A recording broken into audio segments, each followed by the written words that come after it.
জি, আসসালামু আলাইকুম। সবাই কেমন আছো?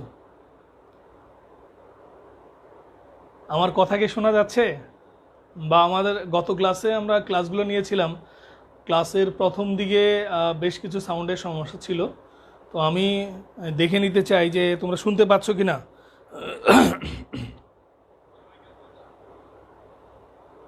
আমাকে যদি কেউ কমেন্ট করে জানাও তাহলে আমি দেখতে পারবো, আমি দেখতে পাচ্ছি। হ্যাঁ, আমি ক্লিয়ার কিনা, সাউন্ড ক্লিয়ার, এভরিথিং ক্লিয়ার কিনা।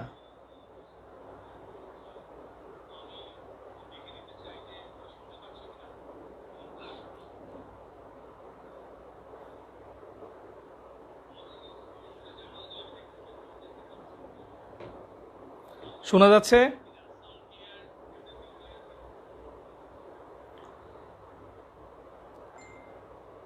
আমরা আমরা শুরু করতে যাই। গত ক্লাসে আমরা সমানতা শুরু করেছিলাম। তো আমাকে অনেক ছেলেই ফোন করেছিল, তো ক্লাস যখন চলে তখন তো আসলে ফোন রিসিভ করা যায় না, যে কারণে আমরা কিন্তু ফোন রিসিভ করতে পারি নাই। তো আজকের ক্লাসের light, sound, everything clear.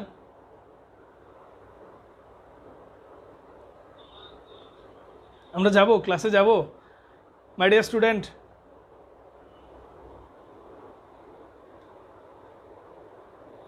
Mohammad Shuvo, yes sir, ঠিক আছে।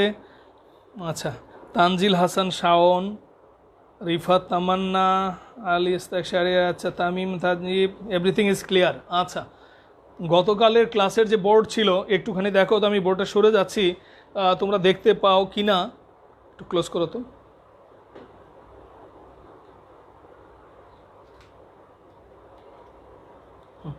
দেখো পরিষ্কার কিনা, আমাদের এই সাউন্ডটা তোমাদের কাছে পরিষ্কার কিনা। পাশাপাশি যে আমরা একটু যে লিখেছি জিনিসগুলো, এটা গত ক্লাসের পড়া, কিন্তু আমরা আরেকবার লিখছি এই যে ইচ্ছা করে, যে গত ক্লাসে অনেকেই শুনতে পাও নাই, এই জন্য আমাদের একটা রিভিশনও হবে, প্লাস যারা শুনতে পাও নাই তাদেরকে আমরা হেল্প করতে পারছি। আমরা গুরুত্বপূর্ণ বিবেচনা করে এই ক্লাসটা আমরা রিপিট করছি কিছু অংশ, অর্থাৎ যে অংশটা শুনতে পাও নাই পুরো অংশটা আমরা আরেকবার একটু কথা বলে নিচ্ছি। আমাকে একটু পরিষ্কার করো যে ঠিক আছে কি না। ওই যে গত ক্লাসে আমরা বলছিলে যে ওই লেখাগুলা লাইটেড না বা দেখা যাচ্ছে না, এখানেও কি এরকম মনে হচ্ছে? এটা আমি বাসার থেকে নিচ্ছি, ওটা আমি কলেজ থেকে নিয়েছিলাম, এটা আমার বাসা থেকে নিচ্ছি।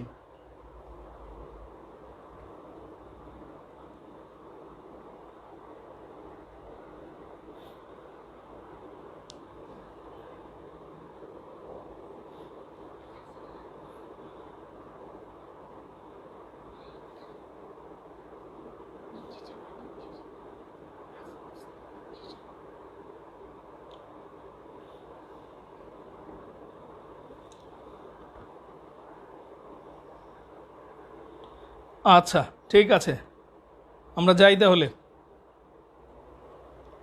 আমরা যাচ্ছি। হ্যাঁ, দেখো আমরা গত ক্লাসের যে পড়া ছিল সেই পড়াগুলো আমরা আরেকবার একটু রিভিউ করি, তাহলে ভালো শোনা যাবে। সেটি হলো এরকম যে আমরা সমানতা নিয়ে কথা বলছিলাম।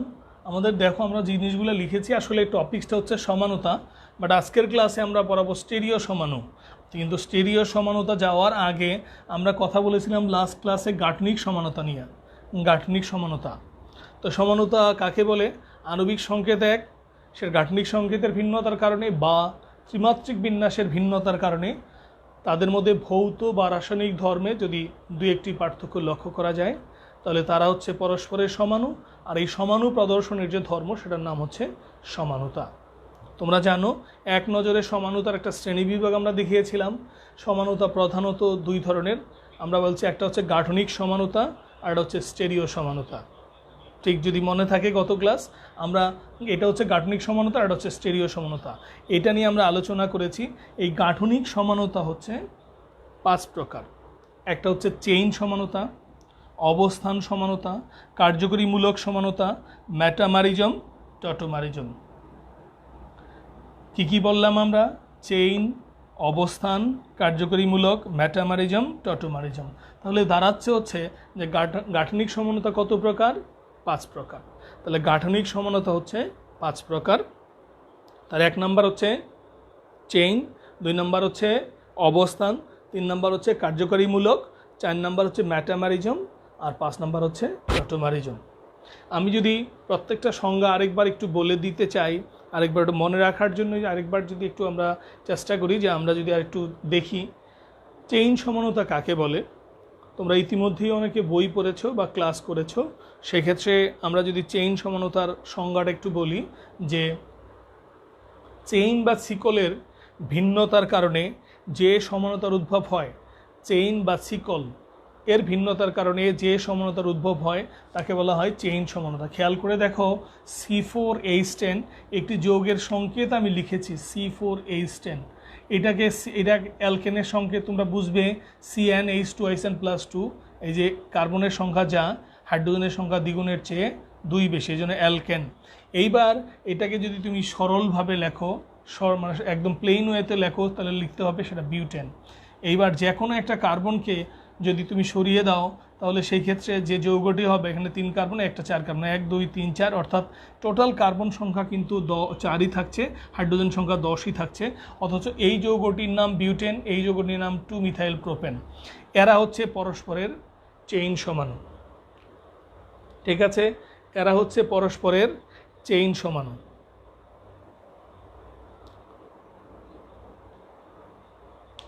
আচ্ছা দেখো টটোমারিজম কী আছে, টটোমারিজমে ফয়সাল আলম টটোমারিজমে আসছি আমরা, তার আগে একটু কথা বলে নিই আমরা। আচ্ছা স্যার মেডিটেশনে আবার বললে যাইতে হতো। আচ্ছা আমরা মেটামারিজম আবার বললে ভালো হতো, বলবো সব কটাই বলবো। আচ্ছা আমরা প্রত্যেকটাই বলছি আরেকবার দেখো, তাহলে দেখো এটা হচ্ছে চেইন সমানতা। চেইন সমানতা চেইনের ভিন্নতার কারণে যে সমানতার উদ্ভব হয় তাকে বলছি আমরা চেইন সমানতা। ডান, তাহলে চেইন সমানতা নিয়ে আর কোনো কথা নাই। আমরা যদি সরল শিকল, শাখাযুক্ত শিকল বা শাখাযুক্ত শিকলের মতো যদি ভিন্ন হয়, আমরা যদি ভিন্নভাবে লিখতে পারি তাহলে সেটি হতে পারে। একাধিক উদাহরণ আর আমরা দেখাতে পারি। আমরা দেখাচ্ছি অবস্থান সমানতা। কিসের অবস্থান? কার্বন কার্বন দ্বিবন্ধনের অবস্থান হইতে পারে, ত্রিবন্ধনের অবস্থান হইতে পারে, তারপরে প্রতিস্থাপিত যে গ্রুপ বা মূলক থাকে, যেমন অ্যালকোহল মূলক, একযোজি মূলক যদি থাকে তার অবস্থান যদি ভিন্ন হয় তাহলে সেটাও হতে পারে। আমি একটি উদাহরণ দেখিয়েছি শুধুমাত্র দ্বিবন্ধন দিয়ে, অর্থাৎ অ্যালকিনের একটি উদাহরণ আমরা দেখিয়েছি। আমি যদি এটা অ্যালকাইন দিয়েও দেখাতে চাই তাহলে ডিফারেন্ট উদাহরণ হবে, সেটা দ্বারা হবে। আবার যদি অ্যালকোহলের বলি তাইলেও হবে। এখানে দ্বিবন্ধনের অবস্থান খেয়াল করে দেখো, এই দ্বিবন্ধনের অবস্থান হচ্ছে 1 এবং 2 এর মাঝে, এখানে দ্বিবন্ধনের অবস্থান হচ্ছে 2 আর 3 এর মাঝে, 1 2 3 4 কার্বনের যৌগ বিউটেন হওয়ার কথা, কিন্তু এটা আমরা বিউটিন হবে। এটা লেখার সুবিধার্থে এটা আমরা বিউটিন 1 বিউটিন 2 লিখতে পারি, কিন্তু আধুনিক নিয়মে এটাকে আরও পারফেক্ট ওয়েতে লেখার জন্য বিউট 1 ইন বলে, অর্থাৎ এই ইনের আগেই নাম্বারটা দিতে হয়, অর্থাৎ যে শ্রেণীর যৌগ তার আগে নাম্বার দিতে হয়, এই জন্য এই নিয়মে লেখা। কেউ যদি বিউট 1 ইন লেখো তাতে কিন্তু দোষের কিছু হবে না, লিখতে পারবে। তাহলে এটা হচ্ছে বিউট 1 ইন আর বিউট 2 ইন। এখানে দ্বিবন্ধনটা 1 এবং 2 এর মাঝে অবস্থিত, এখানে দ্বিবন্ধনটা 2 এবং 3 এর মাঝে অবস্থিত। পরিষ্কার? তাহলে এটা চলে গেল অবস্থান সমানতা, এটাও ডান, এটাও ডান। আমরা কার্যকরী মূলক সমানতার কথা যদি একটুখানি বলি তাহলে এটা আরও উদাহরণ দেখানো যাইতে পারতো। অর্থাৎ আমি যদি অ্যালকাইনের বেলায় উদাহরণ দিতাম তাইলেও আমি দেখাইতে পারতাম, আমি যদি অ্যালকোহলের উদাহরণ দিতাম তাইলেও আমি দেখাইতে পারতাম। আমি আমার সুবিধার্থে আমি এটা মুছেও দিতে পারি। আচ্ছা একটু পরে মুছছি। তাহলে আরেকটা হলো কার্যকরী মূলক সমানতা।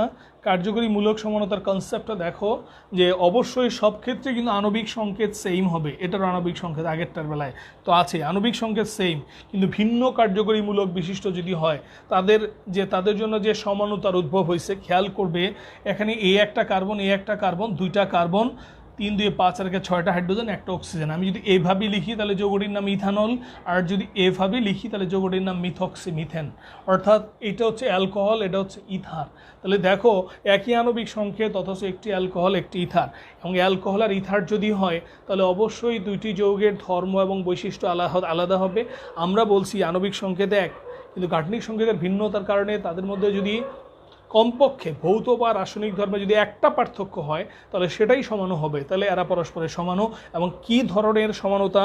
অবশ্যই সেটা হচ্ছে দেখা যায় না স্যার, একটু জুম আউট করেন স্যার, দেখা যায় না। শাহরিয়ার রহমান কাসানো তো টু আচ্ছা দেখছি আমরা, একটু কাছে আছে, আর একটু কাছে, আর একটু কাছে না, এখন দেখো ফ্রেমটা দেখো, একটু ফ্রেমটা দেখো, হ্যাঁ ঠিক আছে, ঠিক আছে, ওকে ডান, চলছে। এখন কি দেখা যায়? শাহরিয়ার আয়ন, অয়ন এখন কি দেখতে পাচ্ছ?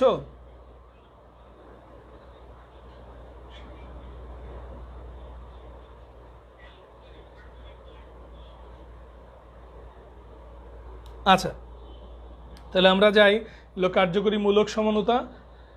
এইটার কার্যকরী মূলক হচ্ছে অ্যালকোহল মূলক, এটা হচ্ছে OH, এর কার্যকরী মূলক হচ্ছে ইথার মূলক। তাহলে এই কার্যকরী মূলক ভিন্ন অথচ আণবিক সংকেত সেম, ধর্ম বৈশিষ্ট্য অবশ্যই আলাদা হবে। এইবার আসো মেটামারিজমে। যারা মেটামারিজম নিয়ে নতুন করে আমাদের অনেকেই মেটামারিজম নিয়ে কথা বলেছো, যে মেটামারিজম একটুখানি জুম আউট করলে কি হবে স্যার? জুম আউট করতে হবে, জুম দেওয়া না, নর্মালি তো দেওয়া আছে, আমি তো দেখতে পাচ্ছি। তোমার কোনো সমস্যা হচ্ছে? আমার মোবাইলে তো হচ্ছে না বাবা, আগেই তো ঠিক ছিল। আচ্ছা, রোমান খাওয়া আগেই তো ঠিক ছিল, কারো কারো নাকি সমস্যা হচ্ছে। আচ্ছা ঠিক আছে, অসুবিধা নেই, একটু কাট করে নিচে ধরার জন্য। আচ্ছা ঠিক আছে, হালকা, ঠিক আছে, ঠিক আছে, সমস্যা হচ্ছে না। ওকে, আমরা মেটামারিজম নিয়ে একটু কথা বলি। দেখো মেটামারিজমের ক্ষেত্রে কতগুলা কথা আছে। মেটামারিজম জিনিসটা কি? মেটামারিজমের কনসেপ্টটা হচ্ছে যে, মনে রাখবে এইভাবে যে মেটামারিজম হতে হলে অবশ্যই দ্বিযুজি কার্যকরী মূলক বিশিষ্ট যৌগ হতে হবে। অর্থাৎ যে মূলকগুলোর মানে যে যৌগগুলোর মধ্যে দ্বিযুজি কার্যকরী মূলক আছে, বলে দ্বিযুজি কার্যকরী মূলক আছে। পরেরটা দেখা পারতেছি না, পরেরটা কোনটা? পুরাটা দেখতে পাচ্ছি না, পুরাটা দেখতে পাচ্ছি না। আচ্ছা, পুরাটা দেখতে পাচ্ছি না, কই? আমি তো দেখতে পাচ্ছি বাবা, তাহলে কি সমস্যা? এখন দেখো, এখন দেখো, আমার মনে হয় সমস্যা হওয়ার কথা না। আচ্ছা দেখো একটু, আমরা দেখছি, কথা বলছি মেটামারিজম নিয়ে। দেখো আমরা মেটামারিজমের কথা যদি বলি, তাহলে মেটামারিজমটা আমরা এইভাবে দেখতে পারবো। আচ্ছা, মেটামারিজমটা দেখো যে অবশ্যই দ্বিযোজী হতে হবে। খেয়াল করে দেখো, এই অক্সিজেনের এই পাশে একটা হাত খালি, এই আবার যোজনী, অর্থাৎ এই ওজন হচ্ছে মানে ওজন বলে আমরা, এই ইথার হচ্ছে দ্বিযোজী মূলক। দ্বিযোজী মূলক আরও কারা কারা আছে, আমি আমার লেখার সুবিধার্থে আমি কিছু অংশ একটু কাট করে নিচ্ছি। এটা আমার ইতিমধ্যেই ডান, আমি এই অংশটা কাট করে নিই আমার একটু উদাহরণ দেখানোর জন্য। আমি আরেকটু জিনিস একটু কাট করে নিলাম, তাহলে তোমাদের যাদেরই সমস্যা আছে তাদের কথায় আমি জবাবটা দিতে পারবো। একাধিক উদাহরণ দিলে হয়তো সেটা তোমাদের জন্য আরেকটু বেটার পারফরমেন্স বয়ে আনবে বা বুঝতে সহজ হবে। আমি সেটা দিচ্ছি। ওকে, দেখো এখন দেখো, এই মেটামারিজমের কনসেপ্ট হলো তারাই মেটামারিজম দেবে, মনে রাখবে। শুধুমাত্র যে কোনো মূলক কিন্তু মেটামারিজম দিবে না। মেটামারিজম দিতে হলে এরকম মূলক লাগবে, যেমন যদি এরা হয় তাহলে মেটামারিজম দিবে। অর্থাৎ কিটোন যদি হয়, তার দুইটা হাত আছে, সে দিতে পারবে। যদি ইথার হয়, সে দিতে পারবে। এখন সে যদি এটা যদি হয়, যেমন 2 ডিগ্রি অ্যামিন, এইটা দিতে পারবে, এরা মেটামারিজম দেবে। কিন্তু তুমি মাঝে মাঝে কনফিউজড হতে পারো বা দুইটার সাথে একটু ঝামেলা হতে পারে। যেমন মনে করো যে ইথার তো অবস্থান সমানতাও দিতে পারে, হ্যাঁ অবস্থান সমানতাও দিতে পারে, সমস্যা নাই তো। অ্যালকোহল অবস্থান সমানতাও দিতে পারে, হ্যাঁ দিতে পারে, কিন্তু পাশাপাশি তাকে কিন্তু সে মেটামারিজম। মেটামারিজমের মূল কনসেপ্ট হলো কার্যকরী মূলকের উভয় পাশে কার্বন পরমাণু সংখ্যার ভিন্নতা হেতু যে সমানতার উদ্ভব হয়। আমি বোঝাতে পারলাম? অর্থাৎ কার্যকরী মূলক যেখানে থাকবে, সেই কার্যকরী মূলকের বামে এবং ডানে এই কার্বন পরমাণু সংখ্যার ভিন্নতা থাকবে। দেখো আমি সামনে আনো, সামনে আনো, সামনে আনো, দেখতে সমস্যা হয়। আমি ছোটো জায়গায় লিখছি, তুমি সমস্যা করো না। বোর্ড আমি ওই সাইডগুলো তা থাকলে হবে। আচ্ছা দেখো, আমরা এরকম করে যদি দেখাই, আরেকটি উদাহরণ, আমি এই মেটামারিজমের আরেকটি উদাহরণ তোমাদের সামনে একটু প্রেজেন্ট করি, তাহলে তোমাদের জন্য বুঝতে অনেক সহজ হবে। এই যে দেখো, CH3 CO CH2 CH2 CH3, এই যে যৌগটা আমি লিখেছি, আমাকে বলো তো এই যৌগটির নাম কি? কেউ বলতে পারবে এই যৌগটির নাম কি?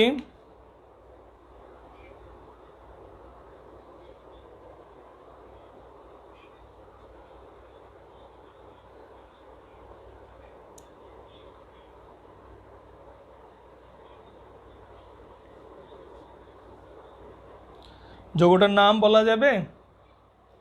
আচ্ছা, যৌগটার নাম বলো। আমি একটা জিনিস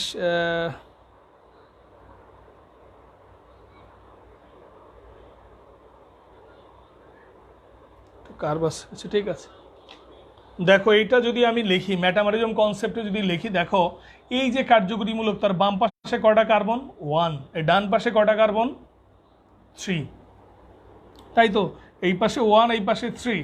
তাহলে এইবার আমি যদি এই বিন্যাসটা একটু চেঞ্জ করে দিয়ে লিখি, তাহলে তারা মেটামরিজম শো করছে। দেখো খেয়াল করে, এই যৌগটির নাম হচ্ছে 1 2 3 4 5।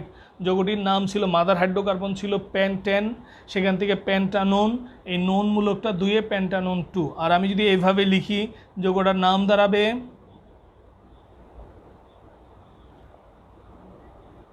এটার নাম হচ্ছে পেন্টানোন 3। এখন আমি যদি এটাকে তাহলে এই দুটা যৌগেরই সাধারণ সংকেত কী দাঁড়াচ্ছে? দুইটি যৌগেরই কার্বন কয়টা? 5টা, C5H10O। এই যৌগর দুইটা সমাণু হয়, একটা হচ্ছে পেন্টানোন 2 আর এটা হচ্ছে পেন্টানোন 3। এরা কিন্তু অবশ্যই কি দেবে? মেটামারিজম দেবে। ঠিক আছে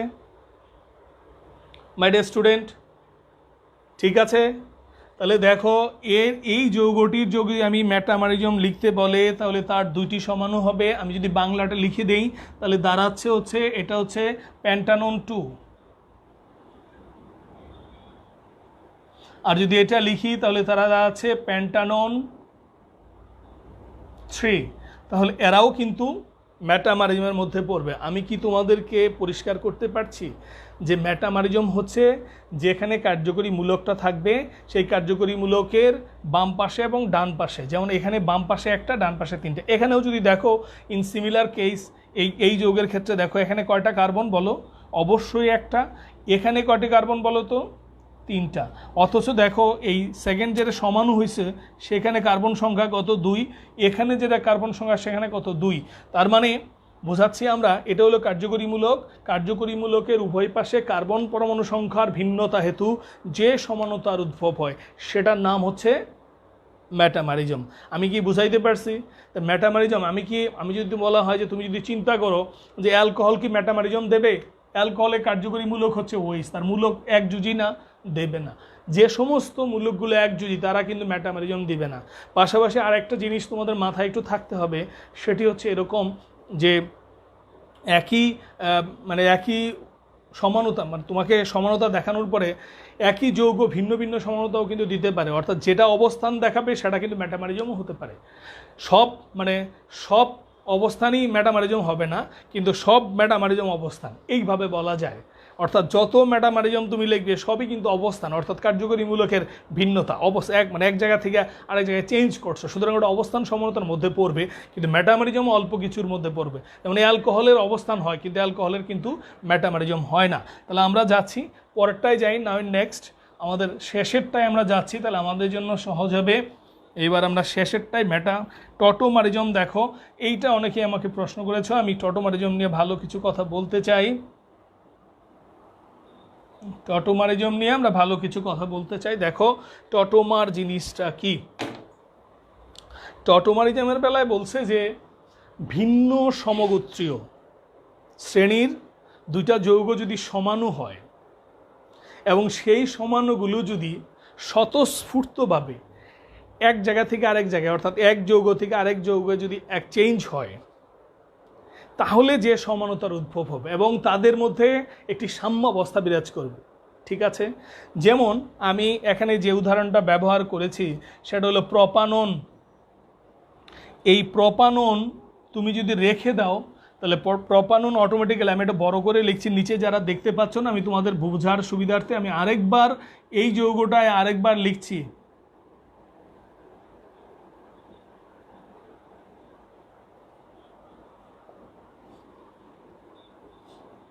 দেখো এটা আগে আমি আরেকবার লিখলাম, সেকেন্ড টাইম এই উদাহরণটাই আমি উপরে লিখলাম তোমাদের বোঝানোর সুবিধার্থে। যারা ভালো করে দেখতে পাচ্ছ না তাদের সুবিধার্থে আমরা কথা বলছি এটা নিয়ে।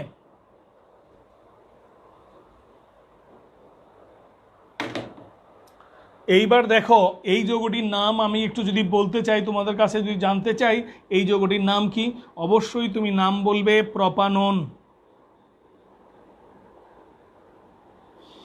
আমি যদি তোমার কাছে জানতে চাই এই যৌগটার নাম কি, এর দুইটি নাম বলতে পারবে, দুভাবে বলতে পারবে। এক হলো প্রোপিনল 2, 1 2 3 ডাবল বন্ড আছে, ওএইচ আছে, প্রোপিনল 2। আরেকটা ভাবে বলা যায় প্রোপ 1 in 2 অল, এটাও বলতে পারবে, বা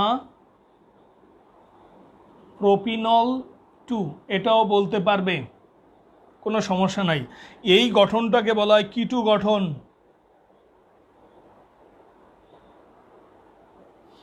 এই গঠনটাকে বলা হয় ইনল গঠন। বলে স্যার এদের মানেটা কি, বুঝলাম না। কিটু গঠন, এই সিও মূলক থাকলে কিটু গঠন হবে। আর এবং দেখো এই সিও মূলকের অর্থাৎ দুইটা বহুযোজী দুইটা পরমাণুর মধ্যে একটি প্রোটন পারস্পরিক চেঞ্জ করে, মানে একটা প্রোটন স্থানান্তর হয়ে একক বন্ধন এবং দ্বিবন্ধনের মধ্যে একটা অবস্থা তৈরি করে। এখানে যে হাইড্রোজেনটা আছে সেই আলফা হাইড্রোজেন, এখান থেকে একটি আলফা হাইড্রোজেন এই অক্সিজেন পরমাণুর সাথে যুক্ত হয়। এই জন্য যেহেতু প্রোটন ট্রান্সফার হয়, এটা কিন্তু প্রোটনোট্রপিও বলে, কোনো জায়গায় লেখা আছে প্রোটনোট্রপি। তো মূলত আমরা এটাকে বলছি টটোমারিজম। এটার নাম হচ্ছে, নাম কি বললাম, টটোমারিজম। আরেকবার, টটোমারিজম শব্দটা কি, টটোমারিজম। ওকে, টটোমারিজম কখন হবে, এবং এটা সাধারণত দেখা যায়, আরও একাধিক উদাহরণ আছে, আমি তোমাদেরকে এই মুহূর্তে সব উদাহরণগুলো দেখাচ্ছি না, আমরা নতুন কিছু দেখাবো, তোমরা বইগুলো দেখবে, তোমাদের নতুন নতুন জিনিস আরও খুঁজে পাবে। আমি শুধু মেইন টপিকসগুলো তোমাদেরকে তুলে ধরছি, এবং বেসিক জায়গাটা আমি পরিষ্কার করতে চাই যে কিটু গঠন এবং ইনল গঠন। ইনল কেন বললো, এই ডাবল বন্ড থাকলে ইন বলে, আর ওএইচ থাকলে অল বলে। ইন এবং অল মিলে হচ্ছে ইনল গঠন। এখন এই কিটো গঠন এবং ইনল গঠনের মধ্যে দেখো, এটি একটি যৌগ, বলছি যে দুইটি আলাদা কার্যকরীমূলক বিশিষ্ট, দুইটা আলাদা যৌগ, এ একটা যৌগ, এ একটা যৌগ। এই দুইটা যৌগেরই আণবিক সংকেত হচ্ছে C3H6O। তার মানে এর একটি সমাণু হচ্ছে এইটা, আর এর আরেকটা সমাণু হচ্ছে এইটা। এবং সেই দুইটা সমাণু যদি স্বতঃস্ফূর্তভাবে যদি নিজেদের মধ্যে অবস্থান পরিবর্তন করে, তাহলে এই যে সাম্য অবস্থা তৈরি হবে। এখানে আমি দেখো একমুখী চিহ্ন দেই নাই, এখানে কিন্তু আমি উভমুখী চিহ্ন ব্যবহার করেছি। তাদের মধ্যে যে সাম্য অবস্থা তৈরি হয় সেটার নামই হচ্ছে, সেটাকে আমরা বলছি টটোমারিজম। এবং এরা হচ্ছে পরস্পরের টটোমার। আর এই যে সমানুতা, এই যে বৈশিষ্ট্যের কারণে এই সমানুতাটা তৈরি হয়, সেটার নামই হচ্ছে টটোমারিজম। আমরা বলছি সেটার নামই হচ্ছে টটোমারিজম। তাহলে তোমরা বোঝার চেষ্টা করবে যে কিটু গঠন এবং ইনল গঠনের মধ্যে একটা প্রোটনের কথা বলছিলাম, খেয়াল করে দেখবে এই H3, অর্থাৎ এখানে কার্বন একটা, হাইড্রোজেন তিনটা, এখান থেকে একটি প্রোটন, এই কার্বন থেকে একটা প্রোটন এখানে চলে গেছে। চলে যাওয়ার ফলে এখানে যেহেতু প্রোটন চলে গেছে, এই জন্য ডাবল বন্ড হয়ে গেছে। আর এখানে যেহেতু অক্সিজেনের দুইটি যোজনী ছিল, তার একটা যোজনী হাইড্রোজেন দ্বারা ফিল আপ হয়ে গেছে, এই জন্য সিঙ্গেল বন্ড হয়েছে। মূলত এইরকম ঘটনাটা ঘটে কিটু গঠন এবং ইনল গঠনের মধ্যে, পারস্পরিক রূপান্তরটা হয়। এটা হচ্ছে টটোমারিজম। তাহলে আমরা গত ক্লাসে আমরা এই পর্যন্ত দেখিয়েছিলাম। আমাকে এরপরেও যদি কোনো টপিকস না বুঝো তাহলে আমাকে বললে আমরা সেটা দেখাবো। তাহলে আমরা নেক্সট ক্লাসে যাই। আমাদের নেক্সট টপিকস, আমাদের যেটা সমানুতার দ্বিতীয় অংশ, যেটা আমরা বলছিলাম, একটি হচ্ছে গাঠনিক সমানুতা আর হচ্ছে স্টেরিও সমানুতা। আজকের ক্লাস মূলত স্টেরিও সমানুতা নিয়ে। আমরা গত ক্লাসের বিষয় নিয়ে বেশিক্ষণ আলোচনা করার চেষ্টা করলাম। আমরা স্টেরিও সমানুতা নিয়ে কথা বলছি। স্টেরিও শব্দের অর্থ হলো ত্রিমাত্রিক। স্টেরিও শব্দের অর্থ হচ্ছে ত্রিমাত্রিক। তো স্টেরিও সমানুতা দুই প্রকার, তোমরা আগেই পড়েছো। আমরা স্টেরিও সমানুতা, এটাকে দুই ভাগে ভাগ করা হয়েছে, এটা আমরা আলোচনা করব। একটা হচ্ছে জ্যামিতিক সমানুতা,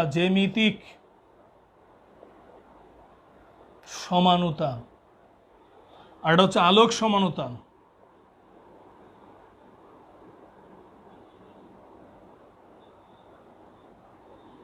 এটা হচ্ছে স্টেরিও সমানুতা। এই স্টেরিও সমানুতা টু টাইপস, এটা হলো জ্যামিতিক আর এটা হচ্ছে আলোক। তো আমরা শুরুতেই আলোচনা করতে চাই, আমরা এই জ্যামিতিক সমানুতা নিয়ে কথা বলি, তারপরে আমরা আলোক সমানুতা নিয়ে কথা বলবো। জ্যামিতিক সমানুতা নিয়ে কথা বলি। দেখো আমরা কথা বলছি এখন জ্যামিতিক সমানুতা নিয়ে।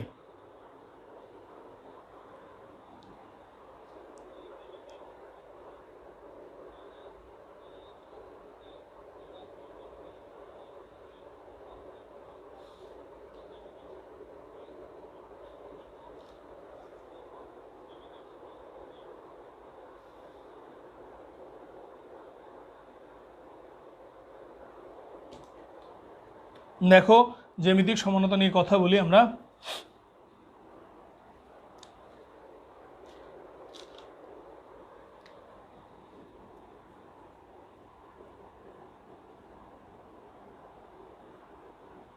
জ্যামিতিক সমানতা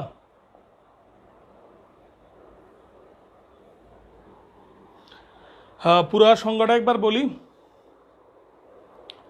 কার্বন কার্বন দ্বিবন্ধন বিশিষ্ট অসম্পৃক্ত যৌগের ক্ষেত্রে অথবা চাক্রিক যৌগের ক্ষেত্রে যদি তাদের আরও যৌগ আছে, আমরা বললাম যে প্রতিস্থাপিত বিভিন্ন যৌগও হতে পারে, যদি এমনটা হয় যে তাদের কার্বন কার্বন অক্ষ বরাবর যদি মুক্ত আবর্তন সম্ভব না হয়, তবে সেই ধরনের ক্ষেত্রে দুটা ভিন্ন কনফিগারেশন বা গঠন তৈরি হয়।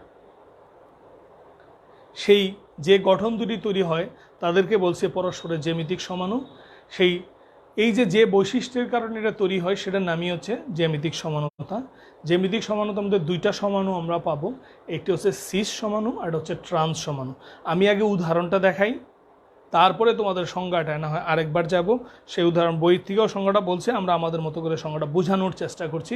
তাহলে প্রথমে জ্যামিতিক সমানতার একটা উদাহরণ দেখাই, তারপরে আমি তোমাদেরকে বোঝানোর চেষ্টা করছি। দেখো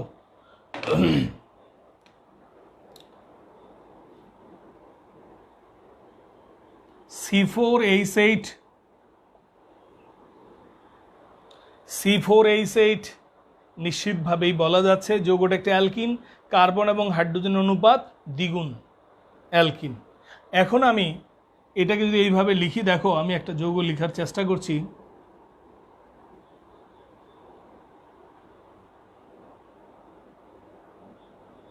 এই যৌগটির নাম কি? বিউট টুইন বা বিউটিন 2। সবাই আমার সাথে একমত যৌগটির নাম যে বিউট টুইন বা বিউটিন 2? তাহলে যৌগটির নাম হচ্ছে বিউট টুইন বা বিউটিন 2। এইবার দেখো এই যৌগটাকে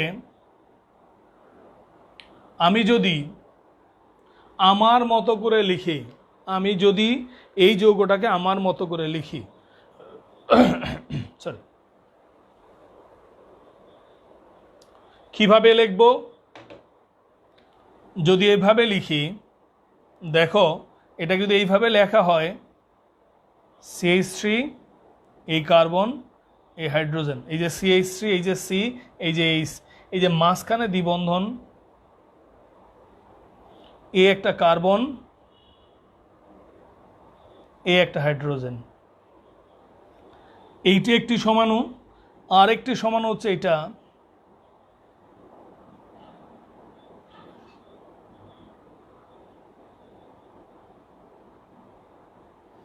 অর্থাৎ দ্বিবন্ধন বা চাক্রিক যৌগের সাথে যে প্রতিস্থাপিত মূলক যেগুলো আছে সেগুলো যদি চেঞ্জ হয় তাহলে সরি, দেখো এই যৌগটির নাম, এখন এই যৌগটির নাম হচ্ছে, এটা ছিল শুধু বিউটিন 2। যদি এভাবে লেখো, যদি তুমি এইভাবে লেখো তাহলে যৌগটার নাম হবে সিস বিউটিন 2।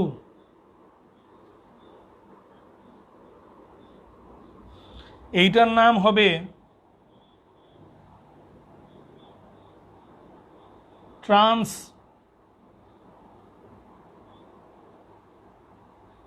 বিউটিন 2। তুমি বলতে চাচ্ছ স্যার সিস ট্রান্স কিভাবে হলো, কি এমন জিনিস এটাকে সিস ট্রান্স হলো?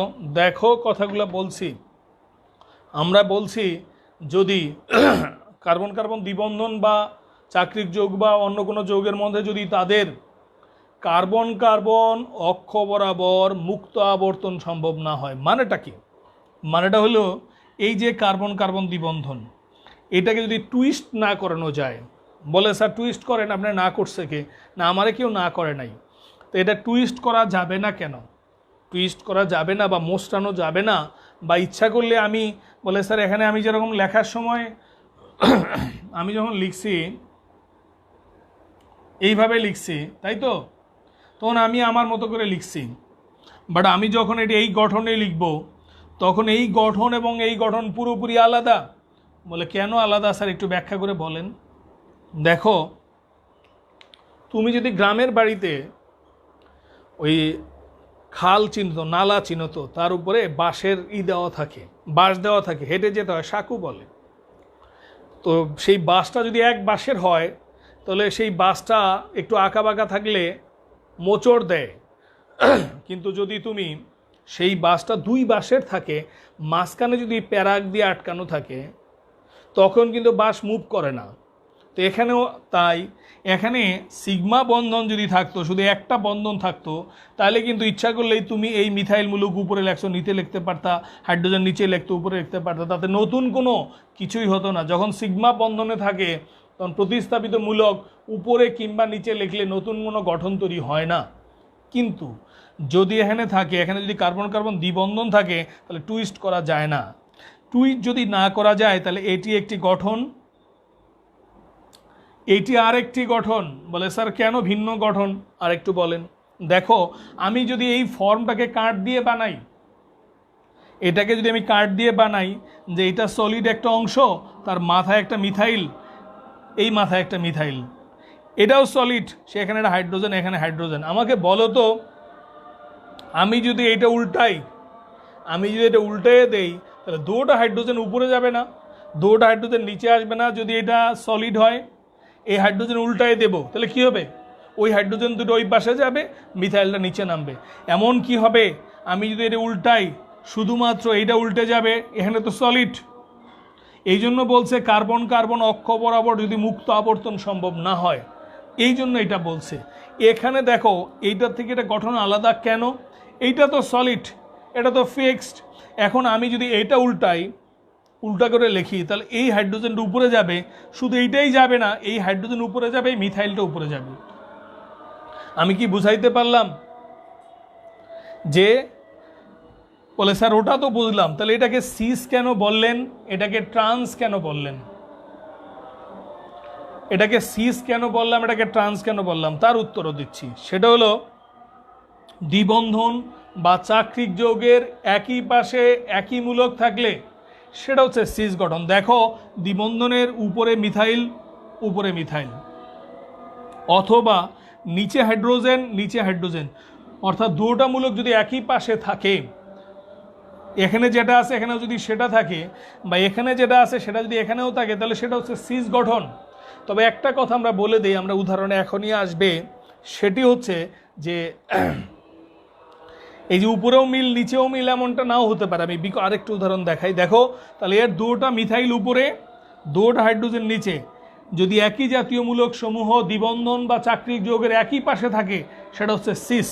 তাহলে এইটি, এই ফরম্যাটের জন্য হচ্ছে সিস, আর যৌগটির নাম আগেই ছিল বিউটিন 2, তাহলে এই জন্য বিউটিন 2। এইবার দেখো, এখানে একটা মিথাইল, এটা তো ঠিক আছে, এটা উল্টে গেছে, জাস্ট এখানে যে মিথাইল ছিল সে নিচে আসছে এটা, সুতরাং এই গঠনের এই গঠন আলাদা, তাহলে এই ফরম্যাটটার নাম হচ্ছে ট্রান্স। দেখো, এই মূলক অর্থাৎ একই জাতীয় মূলক দ্বিবন্ধন একই পাশে থাকবে, তখন দূরত্ব হবে ন্যূনতম, এই দূরত্ব হবে ন্যূনতম। আর একই জাতীয় মূলক বিপরীত পাশে থাকবে, দূরত্ব হবে ম্যাক্সিমাম। এই একটা হাইড্রোজেন, এই একটা হাইড্রোজেন বিপরীত পাশে থাকবে, ম্যাক্সিমাম। তাহলে এই জাতীয় ক্ষেত্রে আমরা দেখাতে পারি। এইটা হচ্ছে, আরে দুই একটু উদাহরণ তোমাদের দেখাই, যে আমি চাক্রিক যৌগের কথা যে বললাম তার দুই একটা উদাহরণ দেখো, তাইলে তোমাদের বিষয়টা পরিষ্কার হবে যে সিস ট্রান্সের বিষয়টা কোথায়। যেমন আমি একটি যৌগ যদি লিখি, অনেকেই হয়তো এই যৌগটির নাম প্রাথমিকভাবে বলতে নাও পারো, আমি তোমাদেরকে হেল্প করছি বলার জন্য।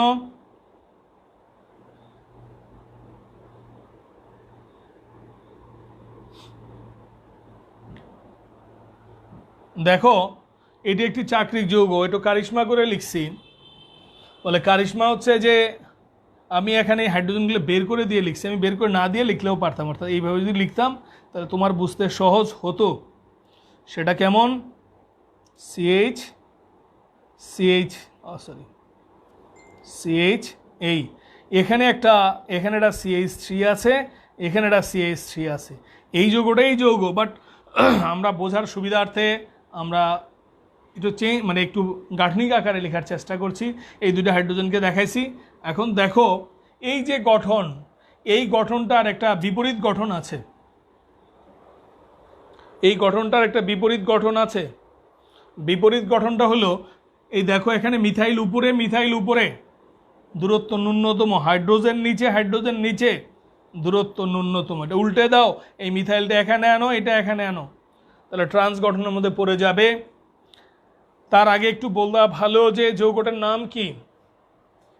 খুব ভালো প্রশ্ন। যৌগটির নাম কি? আমরা যৌগটার নাম বলছি। যৌগটার নাম হচ্ছে 1 2 3 3 কার্বন হাইড্রোকার্বনকে কি বলে? 3 কার্বনের হাইড্রোকার্বনকে বলে হচ্ছে প্রোপেন। আচ্ছা, এটি সাধারণ প্রোপেন নয়, বলে কেন? এটি চক্রাকার প্রোপেন। তাহলে যৌগটি হচ্ছে সাইক্লোপ্রোপেন। শুধু সাইক্লোপ্রোপেনই না, তার এখানে একটা মিথাইল, এখানে একটা মিথাইল। তাহলে আমরা সবসময় কম নাম্বার দিয়ে প্রকাশ করার চেষ্টা করে থাকি। তাহলে একটা কার্বন, দুইটা কার্বন, 3 নাম্বার কার্বন। আমি গণনা শুরু করবো এখান থেকে। এটা হচ্ছে 1, এটা 2, এটা 3।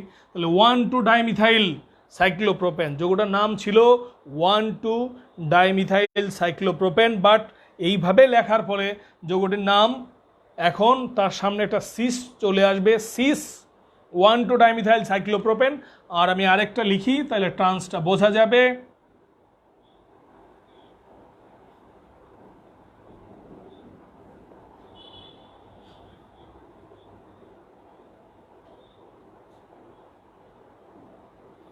নাম কি বললাম?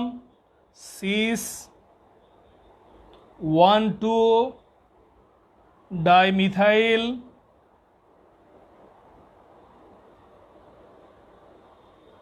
সাইক্লোপ্রোপেন।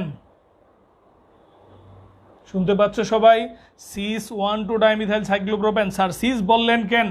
সিস বললাম মিথাইল, হাইড্রোজেন নিচে, হাইড্রোজেন নিচে। একই মূলক সমূহ দ্বিবন্ধন বা চাকরিক যৌগের একই পাশে থাকলে সেটা সিস। এইবার একটাকে ঠিক রেখে এটা উল্টায় দাও, তাতে করে নতুন কিছু হয় কি না?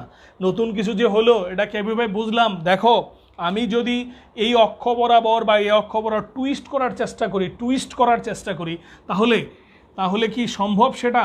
এখানে দেখো, এ একটা টানা, এ একটা টানা, এটাকে মোচড়ানো যাবে? যাবে না। এই জন্য বলছে যে কার্বন কার্বন অক্ষ বরাবর যদি কি না করা যায়, তাদের মুক্ত আবর্তন সম্ভব না হয়, যদি টুইস্ট না করানো যায়, তাহলে সেই ক্ষেত্রে দুটো ভিন্ন কনফিগারেশন হয়, দুটো আলাদা গঠন হয়। এই একটা গঠন, এ একটা গঠন। এই গঠনের মধ্যে একটা মিথাইল উপরে আর একটা হাইড্রোজেন উপরে। এইটাকে আমরা বলছি, এ দেখো কত দূরে দূরে অবস্থান, এই হাইড্রোজেন দূরে দূরে অবস্থান। এটাকে কি, এটার নাম কি বললাম তাহলে? Trans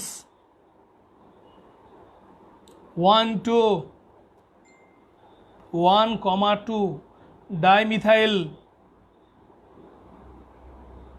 cyclopropane.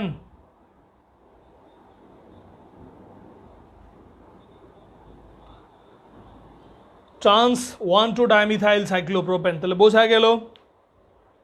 আমি তোমাদেরকে এই জ্যামিতিক সমানুতার শর্তগুলো যদি দেখাই, তাহলে সেক্ষেত্রে আরও ভালো বুঝবে। তারপর আরেকটা উদাহরণ দেই, তাহলে তোমাদের জন্য আরও সহজ হবে।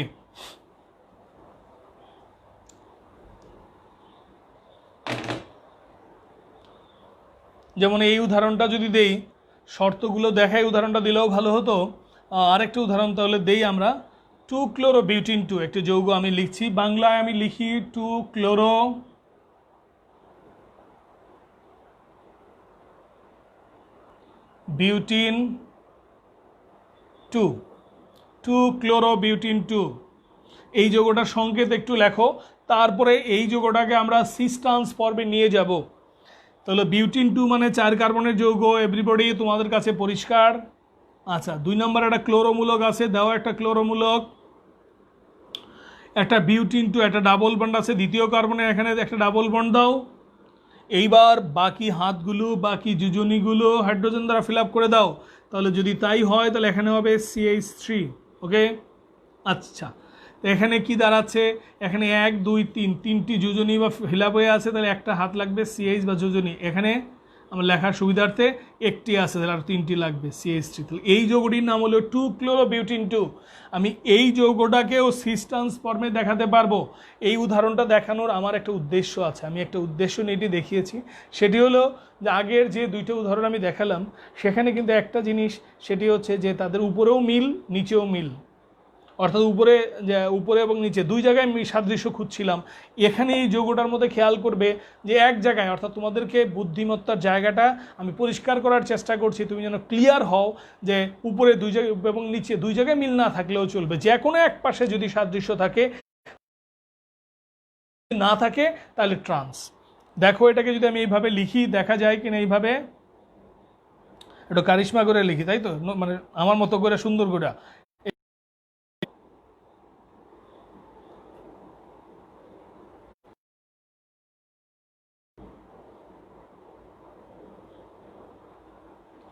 দেখো তো লিখে গেছে, আমি কি নতুন কিছু লিখছি না এটাই লিখছি? এইটাই লিখছি।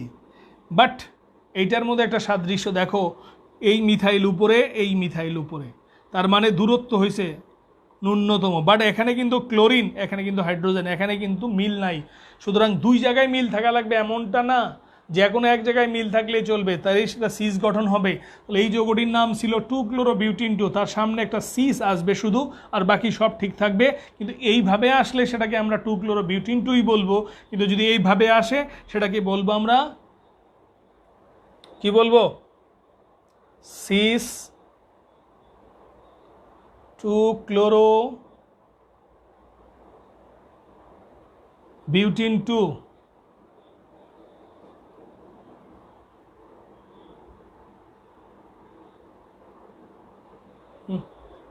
দেখো তো কোনো কমেন্টস আছে নাকি, অন্য কোনো কমেন্টস আছে?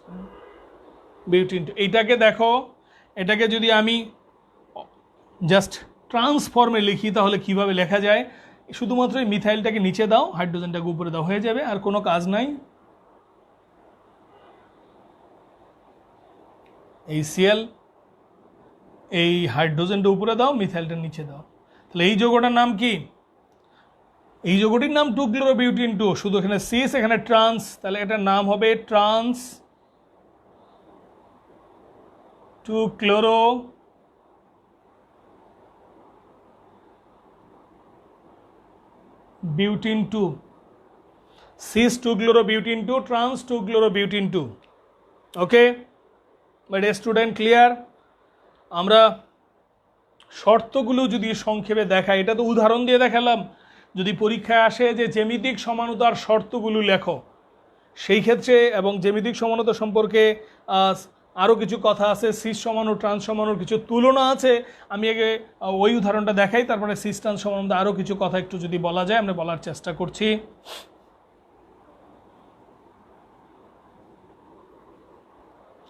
দেখো শর্তগুলোর মধ্যে এই শর্তটা প্রথমত আসবে 1 ABC ডাবল বন্ড CAB, যেখানে A not equal to B। বলে স্যার এটা আবার কী জিনিস, এটা কী লেখলেন, এটা তো কোনো যৌগ ডৌগ না। দেখো দেখো আমি এটাকে সিস ট্রান্সফর্মে লিখতে পারি কি না।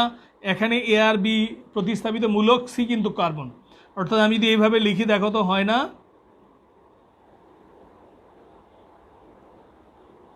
ট্রান্সফর্ম কি হবে?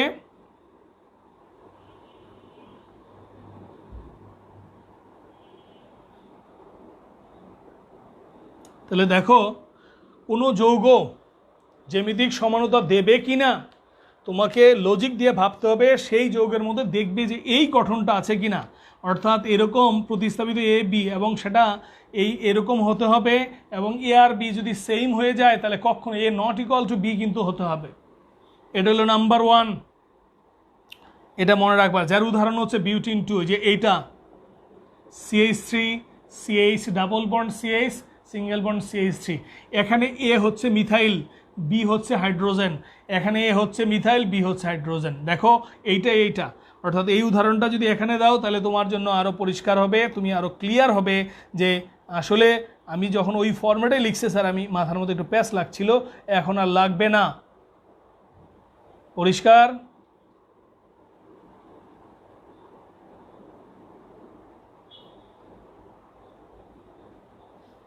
তাহলে এই শর্ত যদি যারা এই শর্ত যারা মানবে তারা জ্যামিতিক সমানতা দেবে।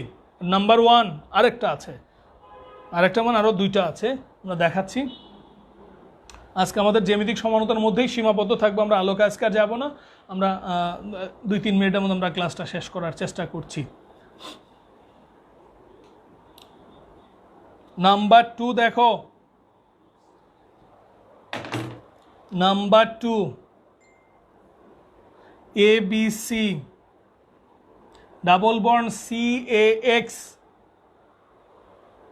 এখানে A not equal to B এবং B not equal to X, অবশ্যই এই 2টা শর্ত কিন্তু মানতে হবে।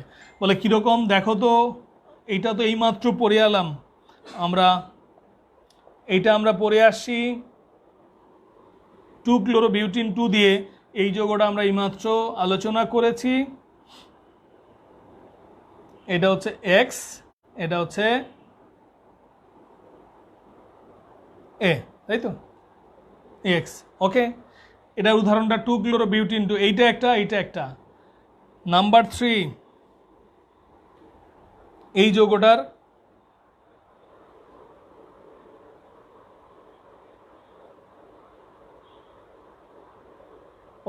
আমরা শেষ করছি। আমরা এই জাস্ট তোমার চাকরির যে সমাণু আছে সেটার বেলায়ও সেটা সম্ভব, তোমরা দেখবে। আমাদের আরেকটা ক্লাস, বায়োলজি ক্লাস শুরু হয়েছে, আমি সেই জন্য আজকে রাখছি। তোমাদেরকে শুধু একটা হোমওয়ার্ক দিয়ে আমি চলে যাচ্ছি। এই যৌগটা একটু দেখবে, C4H8 যৌগের সম্ভাব্য সমাণুগুলির নাম এবং সংকেত। এটা আগামী ক্লাসে এটা নিয়ে আমরা কথা বলবো। যেহেতু আমাদের আরেকটা ক্লাস শুরু হয়ে গেছে, আমাদের ক্লাসটা আগে শুরু করার কথা, আমরা একাধিক ক্লাস করাতে আমরা দিতে পারি নাই, একটু পরে শুরু করেছি, জাস্ট আর কিছু না। তো সবাই ভালো থাকো, সবার জন্য শুভকামনা। আগামী ক্লাসে আবার তোমাদের সাথে আমার দেখা হবে, এবং সেক্ষেত্রে আগামীকাল ক্লাস নেবে হচ্ছে কামরুজ্জামান স্যার, আর আমরা পরের দিন নেব আমি, অর্থাৎ আমার ক্লাসটা যাবে, আমি আজকে তো মঙ্গলবারে ক্লাসটা নিলাম, স্যার হয়তো আমি পরের দিনেরটা নিব, বৃহস্পতিবারের ক্লাসটা বোধহয় আমার কাছে পড়বে। আমি দেখছি, রুটিনটা দেখে আমরা দেখছি। আমরা এই সপ্তাহে নাই, আমাদের পরবর্তী সপ্তাহে, এই সপ্তাহে তো আর ক্লাস নেই, পরের সপ্তাহে ক্লাস পাবো। তো সবাই ভালো থাকে, এই পর্যন্ত সবার জন্য শুভকামনা। Thank you.